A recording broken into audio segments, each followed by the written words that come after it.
할렐루야. 서로 샬롬 인사 나누시기 바랍니다. 샬롬. 샬롬. 우리 함께 하나님을 찬송하겠습니다. 204장 찬송 부르시겠습니다.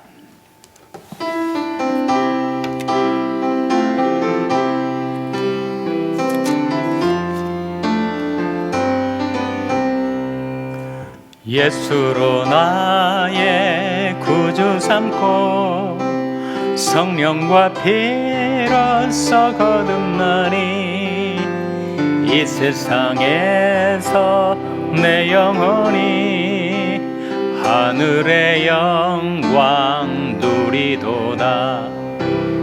이것이 나의 간증이요 이것이 나의 찬송일세. 나 사는 동안 끊임없이 구주를 찬송하리로다.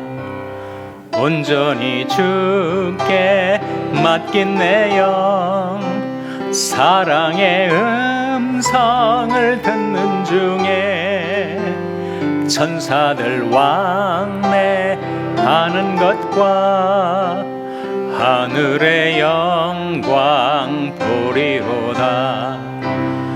이것이 나의 간증이요 이것이 나의 찬송일세. 나 사는 동안 끊임없이 구주를 찬송하리로다.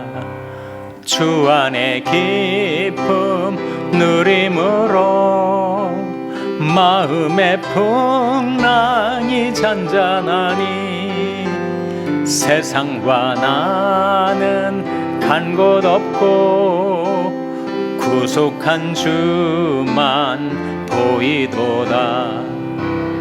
이것이 나의 간증이요 이것이 나의 찬송일세.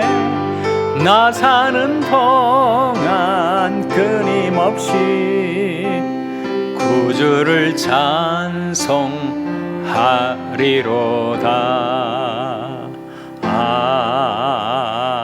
아멘.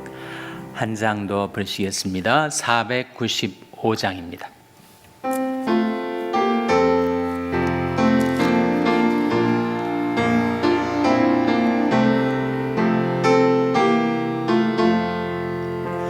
내 영혼이 은총 입어 중한 죄짐 벗고보니 슬픔 많은 이 세상도 천국으로 와도다.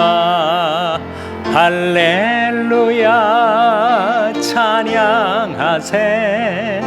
내 모든 죄 사함받고 주 예수와 동행하니 그 어디나 하늘나라.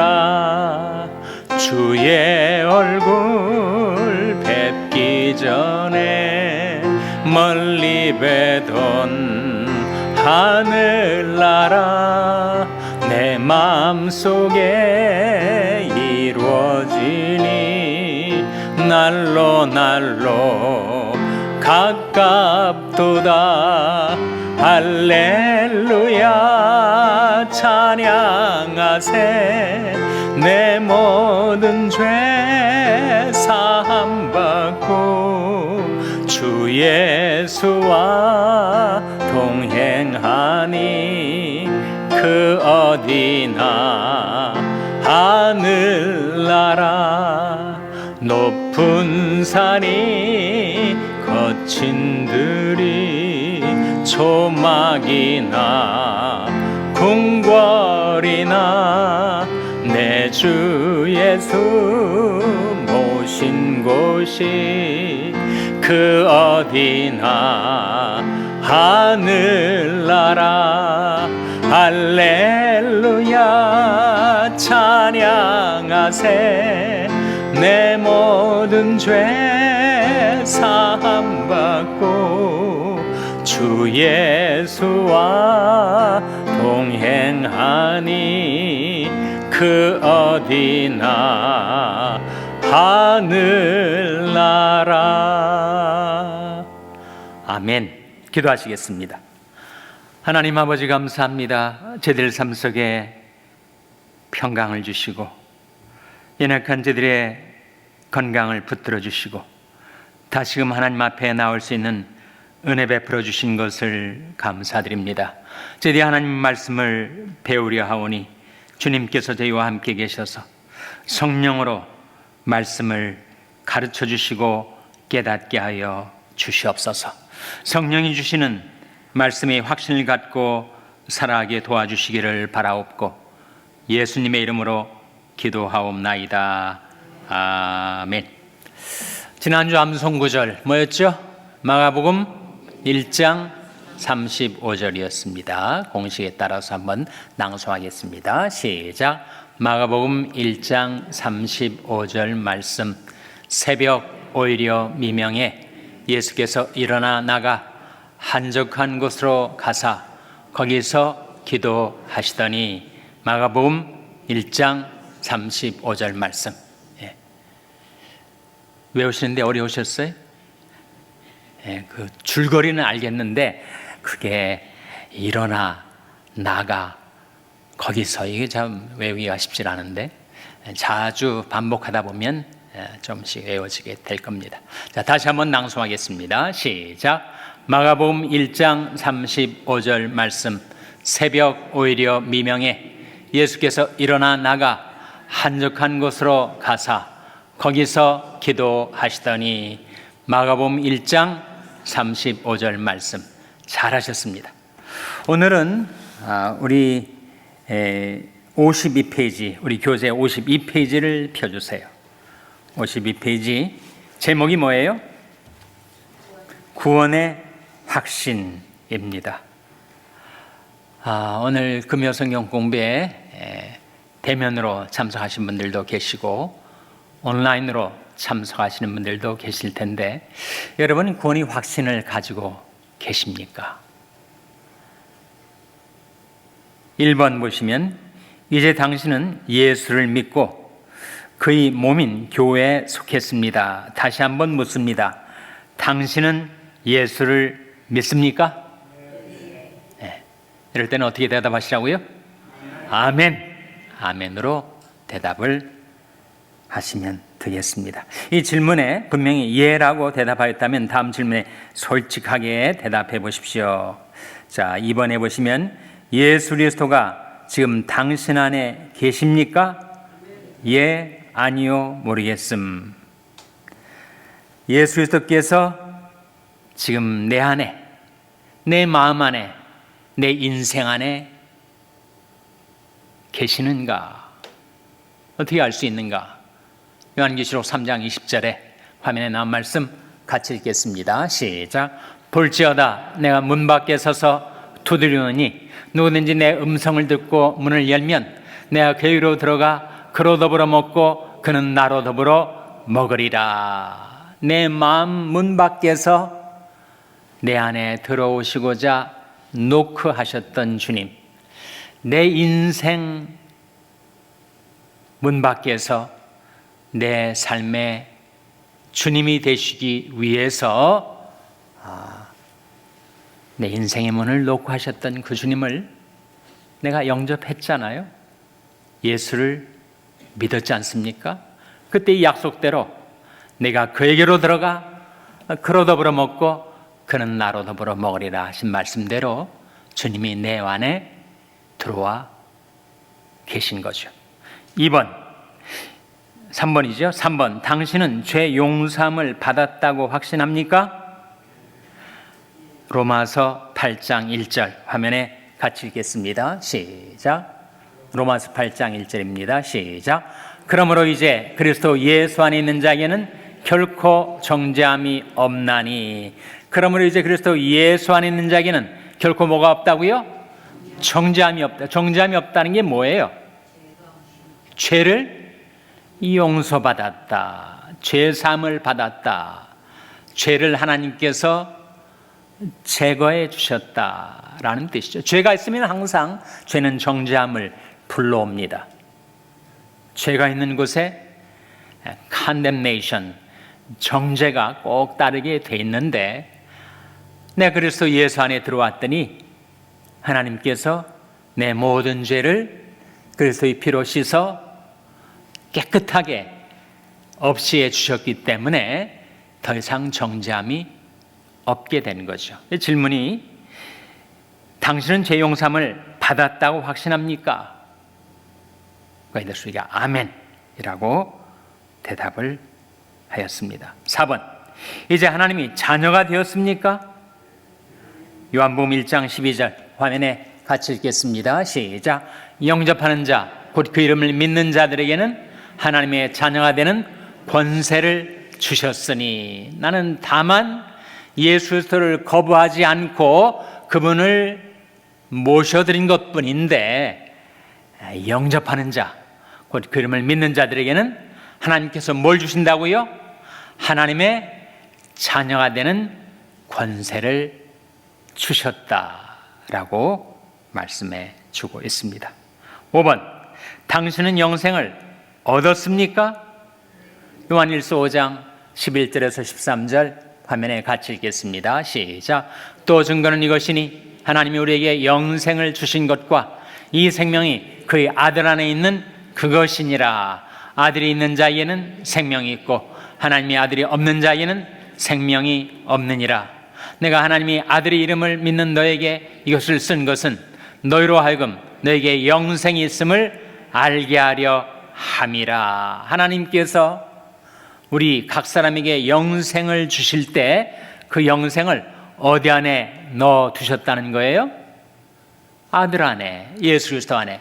그래서 예수 그리스도를 영접한 자는 예수 그리스도 안에 영생이 있으니까 그 영생을 소유하게 된 것이다 라는 말씀이죠. 6번, 당신은 구원 받았습니까? 사도행전 16장 31절 같이 읽겠습니다. 시작.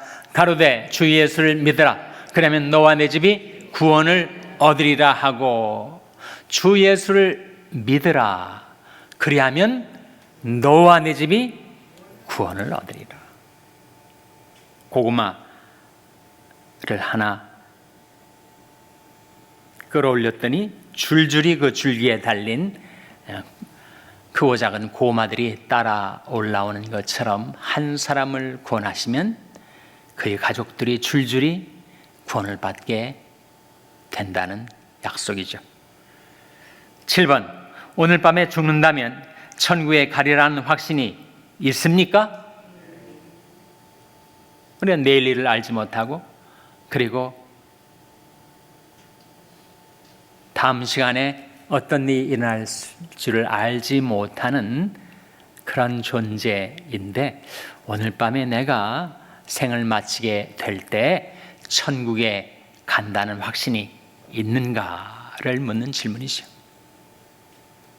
에베소 2장 8절 9절에 화면에 같이 읽겠습니다. 시작. 너희가 그 은혜를 인하여 믿음으로 말미암아 구원을 얻었나니 이것이 너희에게서 난 것이 아니요 하나님의 선물이라. 행해서 난 것이 아니니 이는 누구든지 자랑치 못하게 함이니라. 어떻게 구원받았다고요? 너희가 그 은혜를 인하여 믿음으로 말미암아 구원받은 것이다. 내가 무슨 공로가 있어서, 내가 의로운 행위가 있어서 구원받은 것이 아니고, 하나님이 값없이 주시는 은혜를 내가 믿음으로 받아들인 것뿐인데, 하나님께서 그러한 나에게 구원의 선물을 주셨다. 그러니 나의 행위, 나의 공로에 근거한다면 불안하죠. 내가 지금까지 살아온 삶을 되돌아보니까 뭐 잘한 것도 있고 또 못한 것도 있고, 그런데 과연 천국에 들어갈 만한 그런 의가 이루어졌을까?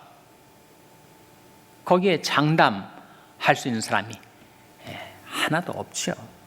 근데 그것이 아니라 우리 의로운 행위나 공로에 의해서가 아니라 너희가 그 은혜를 인하여 믿음으로 말미암아 구원을 받았다 하셨으니 우리가 오늘 밤에 죽어도 하나님의 은혜를 내가 거부하지 않고 믿음으로 받아들였기 때문에 하나님께서 은혜로 나를 구원해 주셨다는 확신을 갖게 된다는 겁니다. 8번, 당신은 성령을 받았습니까? 고린도전서 12장 3절에 화면에 같이 읽겠습니다. 시작. 그러므로 내가 너에게 알게 하노니 하나님이 영으로 말하는 자는 누구든지 예수를 저주할 자라 하지 않고 또 성령으로 아니하고는 누구든지 예수를 주시라 할 수 없느니라. 마지막 부분에 성령으로 아니하고는 누구든지 예수를 뭐라 할 수 없다고요?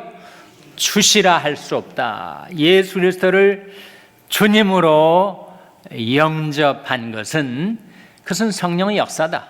성령께서 내 마음에 임하셔서 예수 그리스도를 주라 신하고 믿게 한 것이니 성령이 너와 함께 하신다는 증거다. 그런 말씀이죠.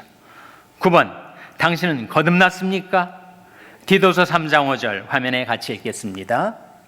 우리를 구원하시되 우리 행한 바 의로운 행위로 말미암지 아니하고 오직 그의 긍휼하심을 조차 중생의 씻음과 성령의 새롭게 하심으로 하셨나니. 우리를 구원하시되 우리 행한 바 의로운 행위로 말미암지 아니하고 뭘로 하셨다고요? 그의 긍휼하심을 조차서. 우리의 의로운 행위가 아닌 하나님의 무궁하신 긍휼로 인해서 내가 중생하게 되었다. 중생이 뭐지? 중생의 중자는 무슨 중자일까요? 거듭 중자입니다. 중생이라는 말은 거듭남, rebirth를 말하죠. 중생을 해서 내 모든 죄는 씻음받고 성령이 즉시 내게 임하여 나를 새롭게 해주셨다. 그래서 이 질문에 대한 당신은 거듭났습니까? 하나님의 긍휼로 중생의 씻음과 성령의 새롭게 하심으로 내가 거듭났다라는 것을 우리가 깨닫게 됩니다. 10번, 멸망의 심판을 받지 않을 것을 확신합니까? 요한복음 3장 18절 화면에 같이 읽겠습니다. 시작. 저를 믿는 자는 심판을 받지 아니하는 것이요 믿지 아니하는 자는 하나님의 독생자 이름을 믿지 아니함으로 벌써 심판을 받은 것이니라. 믿는 자는 심판을 받지 않는 것, 믿지 아니하는 자는 벌써 심판을 받은 것. 이미 예수를 믿는가 믿지 않은가에 의해서 심판이 결정되었다 하는 말씀이죠. 내가 예수를 믿었으니까 내가 심판에 이르지 아니할 것입니다. 요한복음 5장 14절에 내가 진실로 진실로 너에게 이르노니 내 말을 듣고 또 나 보내신 이를 믿는 자는 영생을 얻었고 심판에 이르지 아니하나니 사망에서 생명으로 옮겼느니라 하지 않았어요? 영생을 얻었고 영생을 소유하고 있고 현재 시제입니다. 심판에 이르지 아니하나니 미래 시제, 사망에서 생명으로 옮겼느니라 완료 시제. 현재, 과거, 미래의 3시제가 다 이 한 구절 속에 나오는데 심판에 이르지 아니한 됐을 때 이 심판은 정죄와 멸망에 이르게 하는 그 심판. 그 심판에는 예수 믿은 자들이 이르지 않습니다. 그래서 이 질문, 멸망의 심판을 받지 않을 것을 확신합니까? 확신하죠. 그 근거가 무엇인가? 바로 예수를 믿은 자는 심판을 받지 않게 된다는 약속 때문입니다. 자, 이런 내용이 오늘 우리가 다시 확인하게 되는 중요한 줄거리이고, 그 다음에 좀 자세한 설명이 쭉 나오는데 요점은 이겁니다. 예수를 믿는다는 것은 세 가지를 포함한다.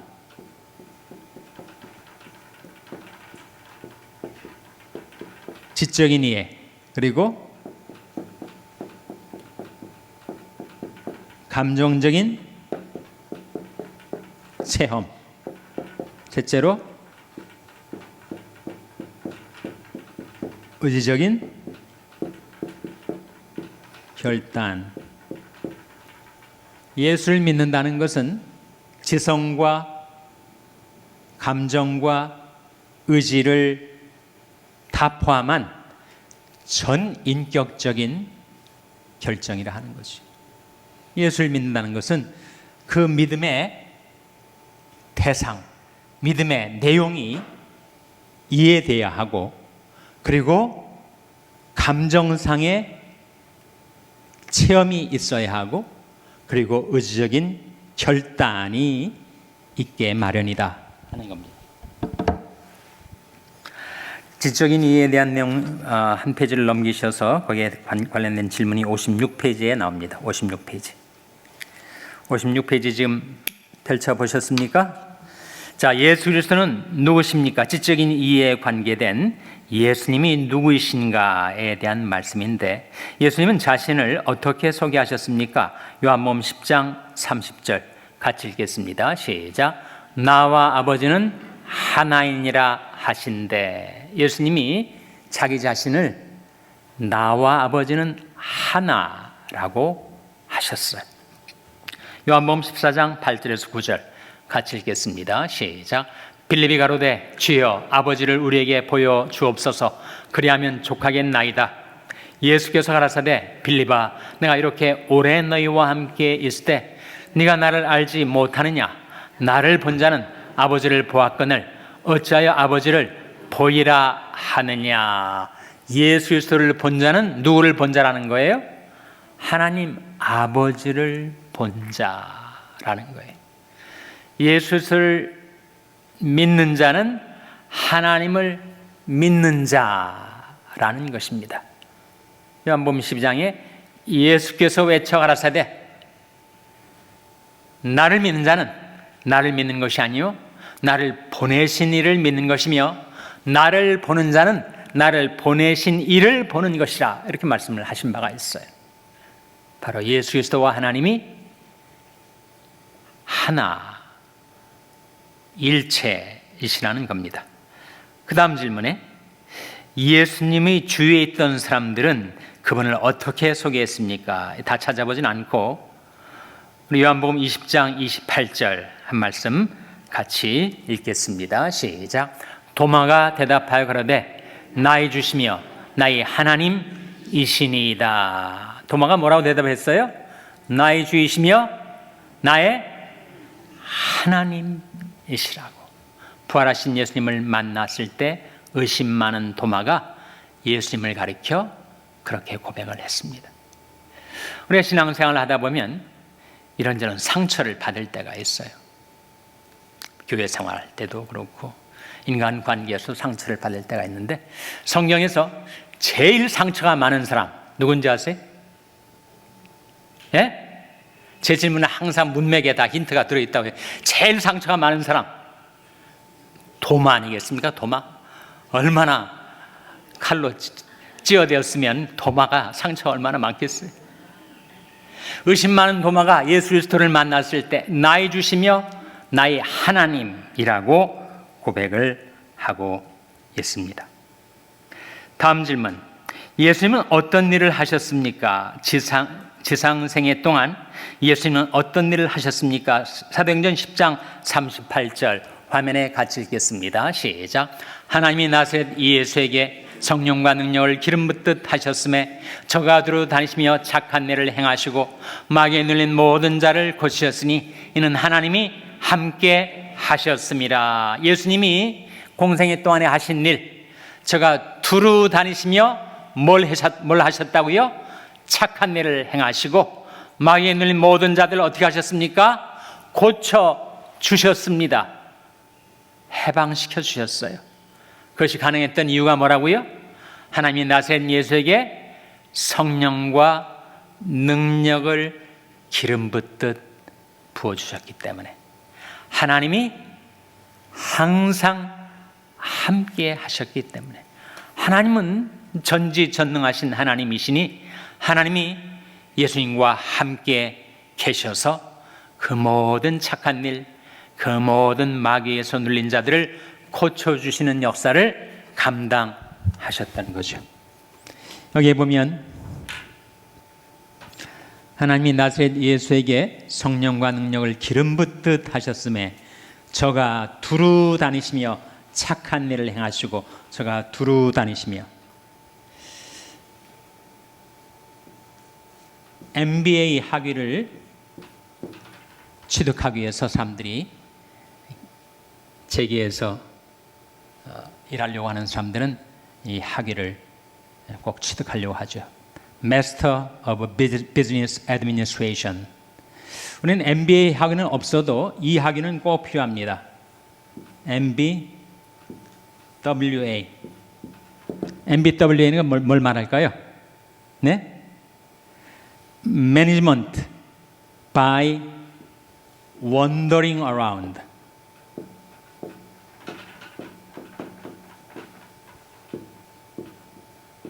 두루 다니시며 착한 일을 행하시고. 두루 다녀야 돼요. Wandering around. 링컨 대통령이 남북전쟁 때 자기는 정치인이고 군사전략가는 아니었지만 꼭 현장에 두루 다녔습니다. 예수님은 하나님의 아들로 이 세상에 오셨지만 두루두루 다니셨어요. 그러니까 현장을 떠나지 않으셨습니다. 우리도 하나님 주신 사명을 감당하려 할 때 항상 그 자리에 있어야 합니다. presence. 그 자리에 내가 현존해 있다는 것, 그것이 모든 사역의 출발점이 되는 거죠. 그래서 교회에서 봉사도 일단은 교회 출석을 해야 시작되지 않겠어요? 그 자리에 있는다는 것, 특별히 마귀에 눌려서 신음하고 고통을 당하는 사람들과 함께 있으려면 wandering around, 두루 다니면서 착한 일을 할 수가 있어야 되는 거지. 그것이 최상의 매니지먼트라는 것입니다. 그 다음 질문에 예수님이 십자가에서 죽으신 목적은 무엇입니까? 목적이 뭘까요? 마가복음 10장 45절 화면에 같이 읽겠습니다. 시작. 인자의 온 것은 섬김을 받으려 함이 아니라 도리어 섬기려 하고 자기 목숨을 많은 사람의 대속물로 주려 함이니라. 목적이 뭐예요? 자기 목숨을 많은 사람의 대속물로 주려 함이니라. 대속물이라는 것은 속전을 말하죠. 몸값을 말합니다. 죄에 매여 있던 우리들을 해방시켜 주시기 위해서 자신의 생명을 대신 들이셨다. 대속물. 3번. 예수님은 지금 무슨 일을 하십니까? 예수님이 하시는 일 중에서 두 번째 질문에 부활하신 예수님은 지금 어디서 무슨 일을 하십니까? 에베소 1장도 참고하시고 이제 히브리서 7장 24절 25절 말씀 같이 읽겠습니다. 시작. 예수는 영원히 계심으로 그 제사신분도 갈리지 아니하나니 그러므로 자기를 힘입어 하나님께 나아가는 자들을 온전히 구원하실 수 있으니 그가 항상 살아서 저희를 위하여 간구하심이니라. 예수님은, 부활하신 예수님은 지금 뭘 하고 계신 거예요?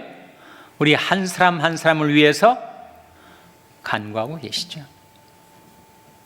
중보기도 하고 계십니다. 대신 기도하고 계세요.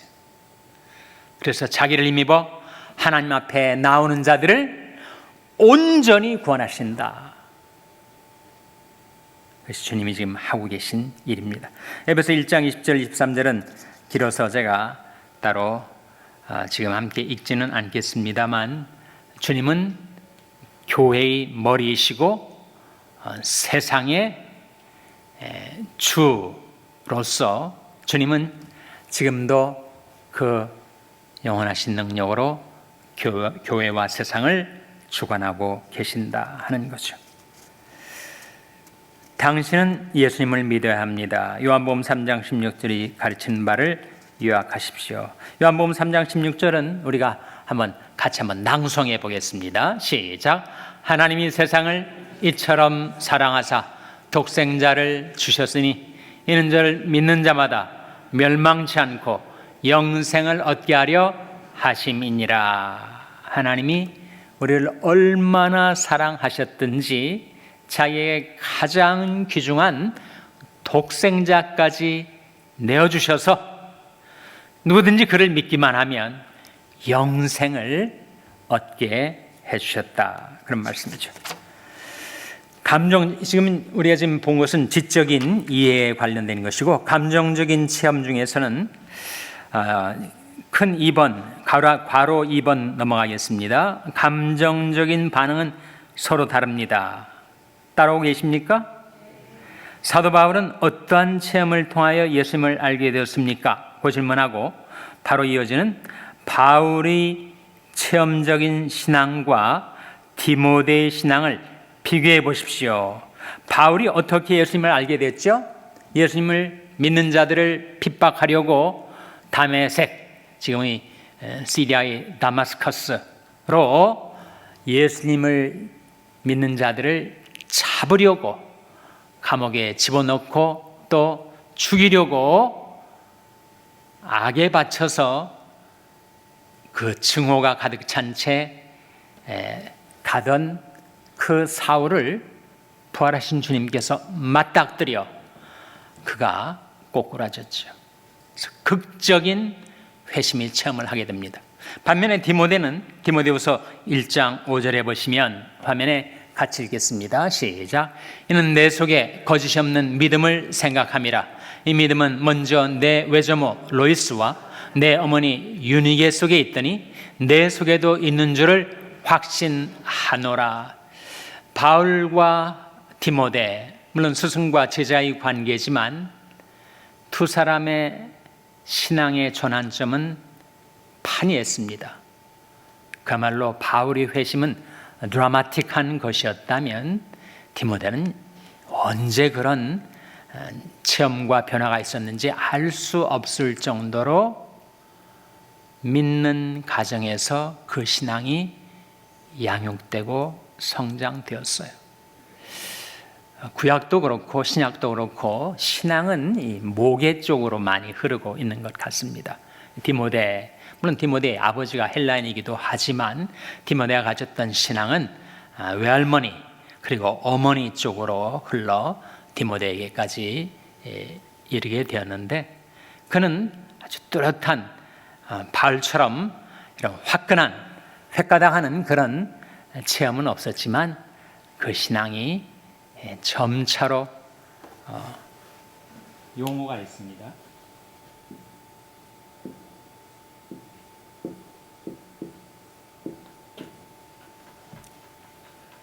놀초됐다고 하죠. 놀초라는 것은 씨를 뿌리고 나서 물을 주고 바람 잘 통하게 하고 양분 주고 해서 그것을 잘 양육하고 함양시키고 그리고 성장하게 하는 양육 또는 함양, 그런 의미를 지니고 있는 단어인데, 우리가 극적인 체험을 통해서 회심을 경험하기도 하고, 그리고 전혀 극적인 체험이 없는 것 같지만 그 신앙이 이렇게 아름답게 성장하는 그런 두 가지 케이스가 있습니다. 모태신앙을 가진 분들이 이런 너처에서 신앙이 성장하게 되고, 또 성년이 되어서 예수를 믿은 사람이 바울과 같은 회심의 체험, 그 강도는 다르다 하더라도 그런 체험을 하게 되죠. 어느 것이 진짜인가, 어느 것이 맞는가? 둘 다 진짜입니다. 둘 다 맞습니다. 감정적인 체험, 감정에 의존하지 마십시오. 한 페이지를 넘겨보시면 이런 그림이 나옵니다.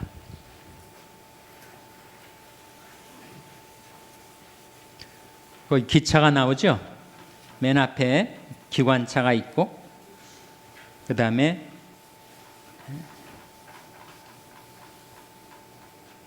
드라이버가 앉는 좌석이 나오고 승객이 앉는 좌석이 나오는데 크게 이렇게 세 가지.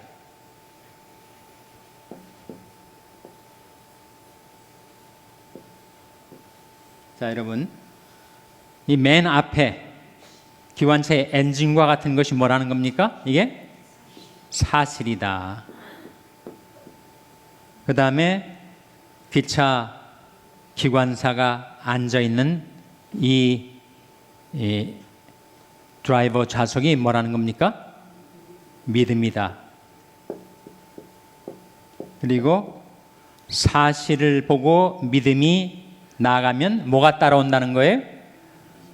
네? 감정이 따라온다.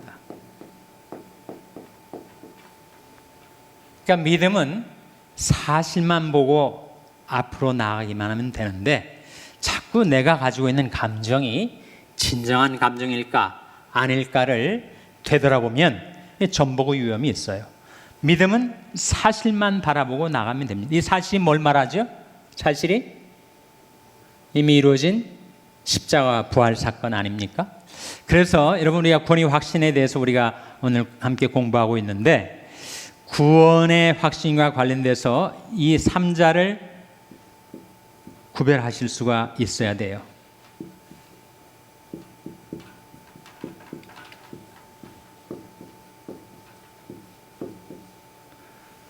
안전, 확신, 기쁨입니다. 이것 역시 기차에 비유해서 말할 수가 있는데 우리의 구원의 확신 이전에 구원의 안전이 있어야 되죠. 구원의 사실이 있어야 됩니다. 구원의 안전, 구원의 사실은 뭘 가리킬까요? 그것은 바로 그리스도의 십자가와 부활을 통하여 하나님이 이루어 놓으신 구원 사건, 그 구원 사건이 사실이고 거기에 우리 구원의 안전이 있는 거죠. 구원의 확신은 어디에서 나오는 것인가? 구원의 확신은 그것을 증거하는 말씀에서 나옵니다. 기쁨은 어디에서 나오는가? 그 말씀에 따라서 순종하는 삶을 살 때 기쁨이 생기는 거예요. 내 구원의 안전은 영원한 안전입니다. 우리 구원은 영원히 안전해요. 영원히 시큐어합니다. 그 구원이 영원히 안전하다는 그 근거는 바로 그리스도라는 거죠. 그리고 내 구원이 안전하다는 확신을 갖고 내가 살아갈 수 있는 것은 하나님의 말씀이 그렇게 확실하게 증거하고 있기 때문이죠. 그리고 내가 구원받은 하나님의 자녀로서의 기쁨을 가지고 힘차게 살아갈 수 있게 되는가 그렇지 않은가는 나의 순종에 달려 있습니다. 순종하면 우리가 기쁨과 능력 있게 살 수 있지만 순종하지 않으면 우울해지고 그리고 기쁨도 감정도 체험도 따라오지 않죠. 그래서 우리 구원의 안전은 그리스도에게 있고 우리 구원의 확신은 말씀에 있고 우리 구원의 기쁨은 순종에 있는 것입니다. 이해가 되십니까? 이해가 되세요?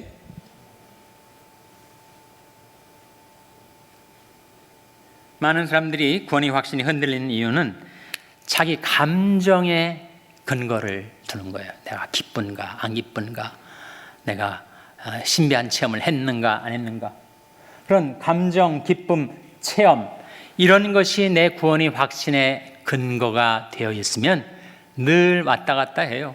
흔들려요. 어떤 때는 내가 구원받은 것 같다가도 또 내 기쁨이 다 사라지고 그리고 우울해지면 내가 구원받은 것이 아니지 않는가 의심이 고개를 든다는 거예요. 왜 그런 문제가 생기느냐? 우리의 감정은 우리의 구원의 안전도 아니고 확신도 아니에요. 감정은 늘 변하게 되어 있습니다. 하루에도 여러 번 우리 감정이 바뀌지 않습니까? 그렇게 수시로 왔다 갔다 변하는 감정에다가 자기 구원의 확신에 근거를 놓으면 감정이 바뀌면 확신도 늘 흔들리게 마련이에요.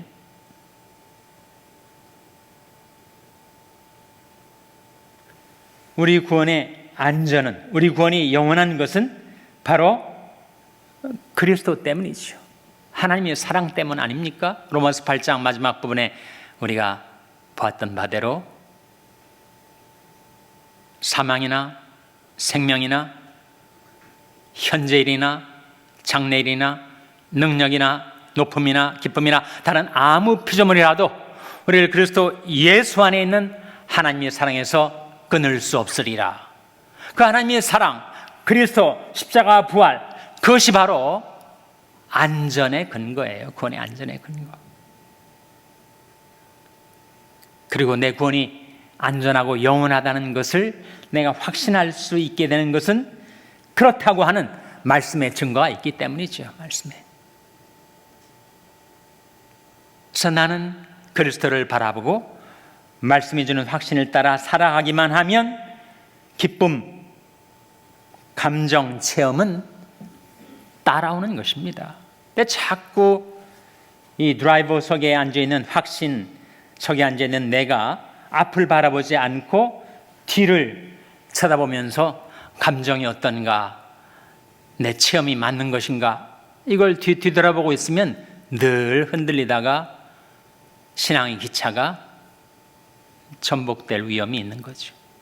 나는 오직 그리스도를 바라보고 하나님의 사랑을 바라보고 십자가 부활, 영원히 변개되지 않을, 영원히 변동되지 않을 이미 이루어진 십자가와 부활 사건, 그리고 그 그리스도가 내 구원의 안전의 근거이고 그걸 증거하는 말씀에 의해서 내가 확신을 갖고 그리스도를 따라 살아가면 기쁨도 생기고 체험도 따라오게 되는 것입니다. 이해가 되십니까? 네. 세 번째, 의지적인 결단 부분에 괄호 안에 붙어있는 2번, 예수님을 만난 거짓 소경은 어떻게 자신의 신앙 의지를 표현했습니까? 누가복음 18장 39절과 41절 한번 같이 읽겠습니다. 시작. 앞서가는 자들이 저를 꾸짖어 잠잠하라 하되 저가 더욱 심히 소리질러 다윗의 자손이여 나를 불쌍히 여기소서 하는지라. 내게 무엇을 하여 주기를 원하느냐? 가로되 주여 보기를 원하나이다. 이러한 열망, 부르짖음, 간구, 뜨거운 소원, 그것과 함께하는 의적인 결단이, 내가 어떤 일이 있어도 이 예수를 놓치지 않겠다는, 이 예수를 잃어버리지 않겠다는 의적인 결단이 믿음을 구성하는 중요한 요소라 하는 겁니다. 4번, 구원받은 신앙의 확증 세 가지가 나옵니다. 하나님의 말씀,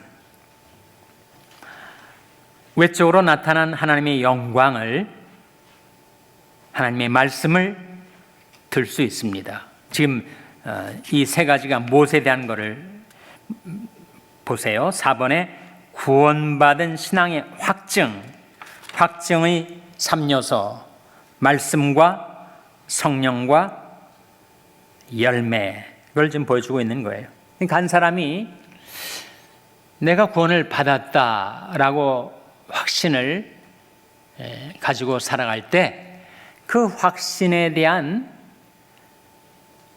증거들이 있어야 되지 않겠어요? 그래야 그 확신이 더 든든하게, 굳세게 확신이 서가지 않겠습니까? 그 확신을 뒷받침해주는 세 가지 토대, 세 가지 증거가 있다. 첫째는 말씀, 둘째는 성령, 셋째는 열매. 자, 말씀에 대해서는 우리 요한 1서 말씀 중에서 13절만 다시 한번 같이 읽겠습니다. 요한 1서 5장 13절 화면에 같이 읽겠습니다. 시작. 내가 하나님의 아들을 이름을 믿는 너에게 이것을 쓴 것은 너희로 하여금 너에게 영생이 있음을 알게 하려 함이라. 이 말씀을 잘 생각해 보세요. 내가 하나님의 아들의 이름을 믿는 너에게 이것을 쓴 것은 너희로 하여금 너에게 영생이 있음을, 이 영생이 있음을이 의미하는 바가 장차 영생이 너희들에게 있음을 뜻하지 않습니다. 이 말씀은 원문 성경이나 영어 성경이 더 분명하게 밝혀주고 있는데 너희가 현재 영생을 소유하고 있음을 알게 하려 함이라 라는 뜻이에요.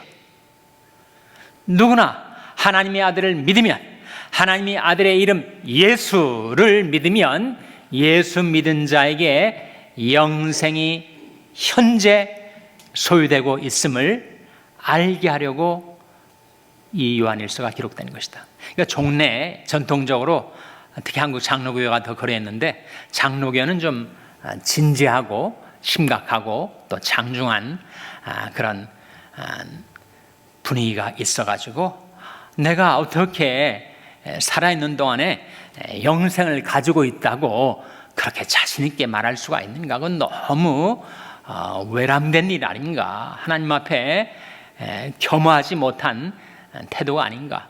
그런 의식이 쭉 있었어요. 그래가지고 구원의 확신 또는 영생을 소유하고 있다, 이런 것에 대해서 오히려 말하는 것, 그걸 피력하는 것을 아주 쉽게 말하면 건방진 그런 신앙 태도인 것처럼 바라보던 시절이 있었습니다. 지금 많이 바뀌었죠. 그러나 성경 자체는, 이 성경이 기록된 이유가 하나님의 아들의 이름을 믿는, 예수의 이름을 믿는 너희에게 지금 너희가 영생을 소유하고 있다는 것을 알게 하기 위해서 기록된 것이다, 그렇게 말씀하고 있지 않습니까? 저게 두 번째 기차, 안전 확신 기쁨 중에서 이 확신이 어디에서 나오는가? 확신은 말씀에서 나오는 거예요. 말씀이 증거가 없으면, 만일 내 감정이나 체험이 근거가 되고 있으면 늘 우리 확신은 흔들릴 수밖에 없습니다. 그러나 영원히 변치 않는 하나님의 말씀이 증거하기 때문에 확신을 갖게 되는 거죠. 두 번째는 성령의 내적 증거입니다. 로마서 8장 16절 화면에 같이 읽겠습니다. 시작. 성령이 친히 우리 영으로 더불어 우리가 하나님의 자녀인 것을 증거하시나니. 성령의 내적 증거, inner testimony of the Holy Spirit이라는 게 있다는 거예요. 성령께서 내 안에 계셔서 내가 하나님의 자녀라는 것을 증거해 주십니다. 그 성령의 내적 증거를 경험하고 확신한 분들도 계시겠고, 아직 그것이 뭘 가리키는지 잘 모르겠다, 그런 분도 계실 거예요. 근데 내게 성령의 은사가 주어지고 성령의 열매가 맺혀지고, 그리고 기도할 때 성령의 인도와 감동을 경험하게 되면, 성령께서 내가 하나님의 자녀인 것을 내 속에서 증거하고 계시는구나 라는 것을 깨닫게 된다는 겁니다. 세 번째, 우리의 변화된 삶, 다른 말로 열매입니다. 마태복음 7장 20절 화면에 같이 읽겠습니다. 시작. 이러므로 그의 열매로 그들을 알리라. 무엇으로 그들을 안다고요? 열매로 안다. 열매로.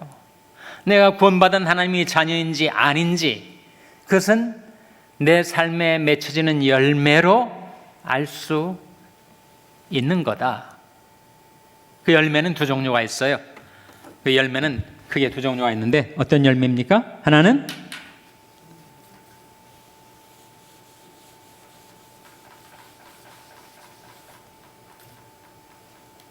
성령의 열매죠.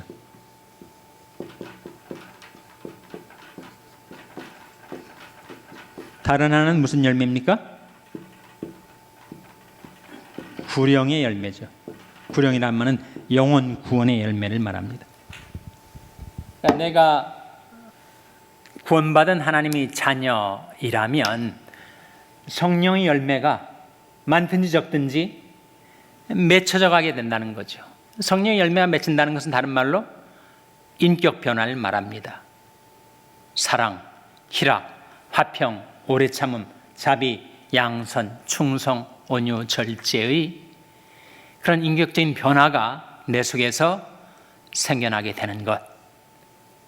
그것이 성령의 열매를 맺는 거고, 구령의 열매라는 것은 내가 구원을 받고 내게 복음이 있으니까 나를 통해서 사람을 살리는, 사람을 구원 얻게 하는 그 복음이 전달이 돼서 다른 사람들도 나처럼 예수 믿고 구원받게 되는 구령의 열매가 많든 적든 있게 된다면 그것이 내가 하나님의 자녀가 되었다는 열매로서의 증거라는 거죠. 그래서 지금 마지막 부분에 나와 있는 구원받은 신앙의 확증을 보여주는 세 가지 확증, 뭐라는 겁니까? 말씀, 성령, 열매다. 마지막으로 전도 폭발에 나오는 질문 중에 하나인데 상당히 도전적인 질문을 여러분 한번 이미 들으신 분들도 계시겠고 처음 듣는 분들도 계실 텐데 한번 자신에게 물어보세요. 대답은 안 하시더라도. 당신은 오늘 밤에 생을 마치고 하나님이 당신을 불러가게 될 때 천국문 앞에서 천국문을 지키는 천사가 내가 왜 당신을 천국에 들여보내야 하는가? 라고 물을 때 당신은 뭐라고 대답하실 수 있습니까? 만일 내가 그 자리에 있다면 내가 천국문 앞에 서서 천국문을 지키던 천사에게 그런 질문을 받는다면 그럼 뭐라고 대답하시겠어요? 그것이 자신의 신앙을 자가 점검하는 길입니다. 내가 그 질문을 받을 때 내가 그래도 몇십 년 동안 신앙생활을 착실하게 해왔습니다.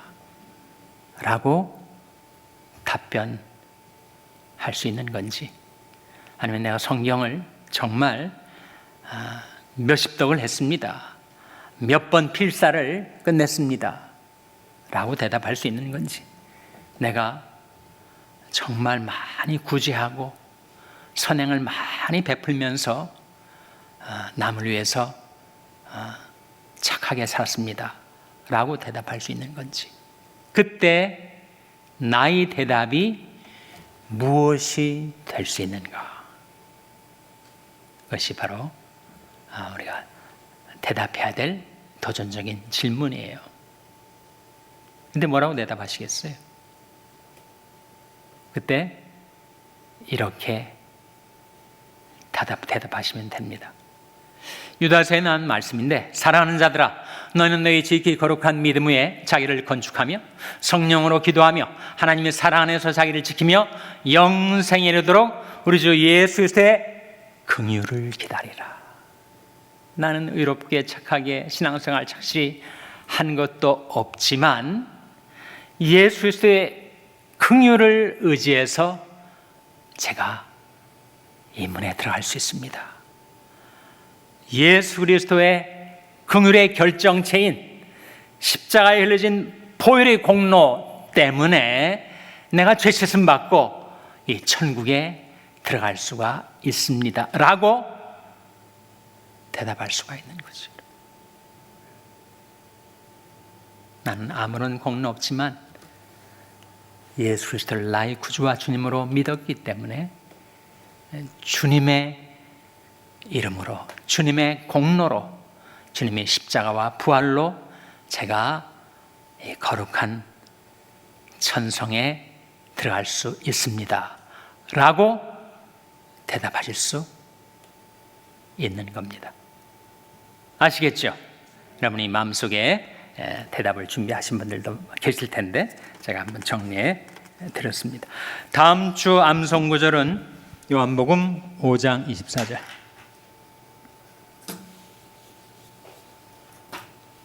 요한복음 5장 24절 다음 주 암송구절. 역시 질문 있으신 분들은 쪽지에 적어서 건의함에 넣어 주시기 바랍니다. 기도하시겠습니다. 하나님 아버지, 저희 신앙의 가장 중요한 기초, 구원의 확신에 관한 하나님의 말씀의 가르침을 저희들이 배웠습니다. 저희들은 아무 공로 없지만 영생에 이르도록 우리 주 예수의 긍휼을 기다리며 의지하며 저희들의 모든 믿음과 소망을 살아계신 하나님께 두고 예수를 믿고 따르며 살게 도와 주시옵소서. 이 땅의 삶을 마치게 될 때 예수의 긍휼을 힘입어 영원한 천국에 들어가는 저희들 모두가 되게 하여 주시기를 바라옵고 예수님의 이름으로 기도하옵나이다. 아멘. 평안히 돌아가시기 바랍니다.